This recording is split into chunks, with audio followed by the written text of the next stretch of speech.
And I know I could tell you anything. You won't judge, you'll just listen then. 'Cause you're the best thing that's ever happened to me. 'Cause my darling, you and I could take over the world, one step at a time, just you and I. And you're the only one who brings light just like the sun, one step at a time, just you and I.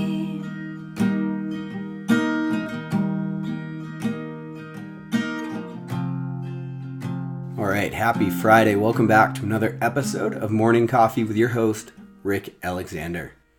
Today I want to talk to you about some relationship theory, romantic relationships as well as platonic and professional relationships, because the reality is that you're in a relationship with every single person in your life, one way or another. And there are certain rules that can be applied to relationships, and it doesn't really matter if they're romantic or platonic or professional. Your life is, in essence, a series of subject-object relationships. You are the subject, and different things and different people are going to float into your awareness and into your consciousness, and as they do, they object to reality. That's what makes them an object. And so love in this lifetime is a subject-object relationship. And so really, it's about how do you manage that subject-object relationship. So I've done some different things about love and here on this show, and I'm not going to actually talk about that, some of the broader aspects associated with love and the ultimate reality. But what I do want to say to you today is that every relationship in the world is going somewhere. It is a moving, dynamic thing. There's never a relationship that stands still. And if you believe that there is, just think to the times where you have kind of become static in a relationship. The spirit in that thing leaves pretty damn quick. Because the reality is that relationships are something that are meant to go somewhere, right? It's meant to get you somewhere. It's meant to get the other person somewhere. Hopefully it fosters both of your growth and it becomes something that's mutually beneficial. But when we try to keep a relationship in one place and we try to keep it static, it tends to lose the spirit pretty quickly, and it tends to be something that both parties could either take or leave. A lot of times what we do is we fall into that static form of relationship where we're not authoring energy into it to get it where we want to go. And when that happens, sometimes the other person will leave, and then we'll think like, well, fuck, we definitely screwed that up because we should have been authoring energy into that relationship the entire time. So that's the first thing to know. And the first thing that I would say to you to ask yourself today is scan your life and your relationships and ask yourself, where are they going? And then further, are they going somewhere that I actually want to be? Because that can be the case as well. There's a lot of relationships that are not serving your growth. And I'm going to be honest with you, with 7 billion people on the planet, there's no reason to pine over the one that is hellbent on keeping you where you're at so that you don't outgrow them. And that leads me into the second part of today's talk, which is, what is the role that you play in the relationships in your life? Chances are you play multiple roles in multiple relationships, because we can all sort of wear different hats as we're moving through this life. But the thing to think about is there are essentially 3 roles in a relationship. One is the tyrant, the second is the slave, and then the third is the negotiator. Now, you kind of have to ask yourself, what do you want to be? Because if you don't ask yourself what you want to be, what you're going to show up as might not excite you too much. Because a lot of times what happens is we're insecure about perhaps somebody outgrowing us or somebody leaving us or something like that. And so we feel like we either have to be the tyrant to keep them where they're at, or we feel like maybe they're the tyrant, and so we're happy to be the slave because we would rather have that person in our life than not at all. But again, 7 billion people on the planet, there's not one that's worth pining over, I promise you. And so the other thing to think about in terms of relationship theory and in terms of the role that you play, sometimes we get so worked up in what's going on with our ego and with our insecurities, and these people are sort of, especially relationships that are close to us, they know the buttons to push that are going to get you spun up. They know how to make you angry in a certain way. And so a lot of times when this is happening and we're going through our lives mindlessly, we tend to take on the tyrant or the slave, because the truth is that the negotiator is the most difficult role you could take on.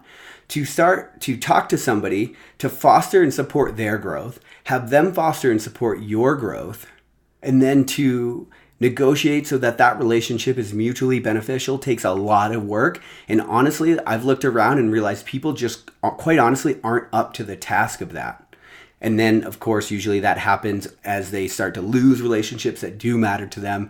Then people typically start to look back and realize where they went wrong and what they could have done differently. And so the second thing for you to ask yourself today is, what role am I playing in the different relationships in my life? You know, one of the things that I can tell you is, in this life, if you find that you're not getting the results you want, a lot of times you're going about it mindlessly. It's when you become mindful of the thing, so you give that thing your attention, that you can actually act in a way that will allow you to get the result that you're looking for. But again, are you the slave? Are you the tyrant? Or are you the negotiator? Every single relationship that you are in is going somewhere. A lot of times we become the tyrant or we become the slave because we're scared that that person is going to outgrow us or they're going to leave. But there's an inalienable truth about this life, and that is you will never lose something that is meant to stay, and vice versa, you will never keep something that should be somewhere else. You can damper it, you can keep it static for a while. You've probably seen it in your own life, right? Like, you can keep yourself from growing for quite a while, but it's like we all reach to this point where the universe just kind of starts getting what it wants, right? Like, you kind of get ushered into certain situations. And I've talked about this in the past with dealing with adversity and things that don't work out. Like, sometimes if we're not paying attention or we're clinging on to something too hard, the universe will come and it'll tear it away from us because it wasn't meant for you. It never was. Like, maybe it served a role in your life. Maybe it got you here, and it's not going to get you there. And the more we hold on and cling to these things that aren't meant for us, the more we slip into the role of the tyrant or the slave, the more we try to control things. And, you know, that's kind of popped out as a theme from the last few weeks, which is like, you really can't control anything in this life besides yourself. But just recognizing that you'll never actually lose something that's meant to be yours or meant to stay in your life. You know, and I can understand we lean too hard into our egos. We lean too hard into our humanity. And it does cause you to want to cling on to things and to hold things and to get fearful because you don't want to end up alone. But the truth is that that's really just not how this life thing works. Like, there's a expression of you that the universe is going to continue to usher you toward. There's really no reason to live a smaller life because you're scared of building new relationships and getting new people into your economy. And then the only other thing that I do really want to mention, I've talked a lot about moving on and how to move on and thinking of your life in terms of sort of always setting your aim on something so that you don't remain too static in that, so that you don't sort of find yourself at the mercy of a shifting life below you. But the other thing that I wanted to mention about relationships is you can think back on your lives, and sometimes we think back like, why did I waste so much time with that person, or why was I so into that person? Because looking at them now, I'm not even sure what I was thinking about. And I am talking in terms of romantic relationships about this specifically, but this advice is definitely could be widely applicable. And I would just say this.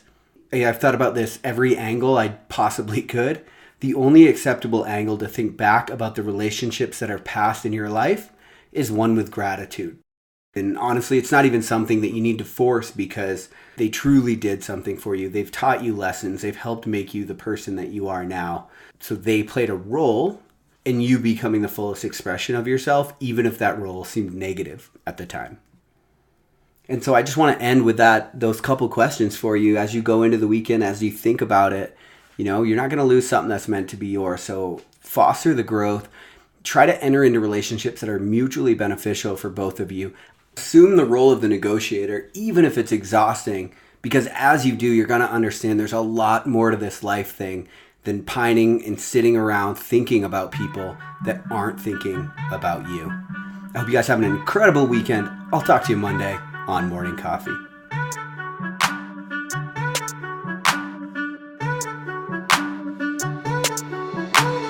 I don't need to hear that you love me, but when you're ready, I'll say the same. Cause ever since I saw you at the corner of my eye, I swear that I can't seem to ever look away. Don't you wanna want want me the way I want you. Got a little time, so why don't you come through? We don't play games, not the way that some do. We just got the night, cause we know it's young too. And she don't want no diamond ring, cause she knows that I'll never leave. And I got all I want right here, cause every day I see the world in your eyes. I know every little thing, it's alright. Something about the way you look just got me feeling in the mood. So when you look at me with that smile, I smile too. I smile too. I smile too.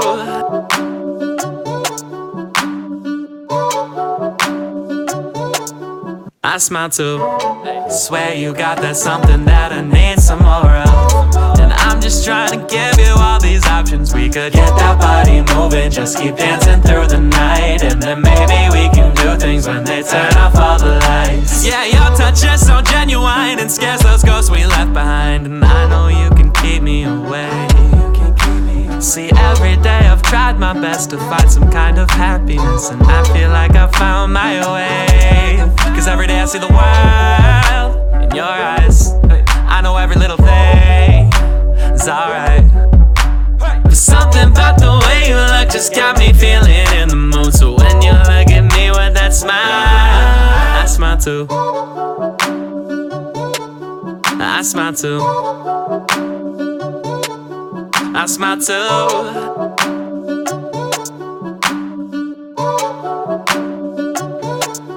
I smile too. Get that body moving, just keep dancing through the night. And then maybe we can do things when they turn off all the lights. Cause every day I've tried my best to find some kind of happiness, and I feel like I found my way.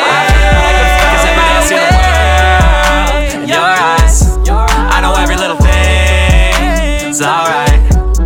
But something about the way you look just got me feeling in the mood. So when you look at me with that smile, I smile too.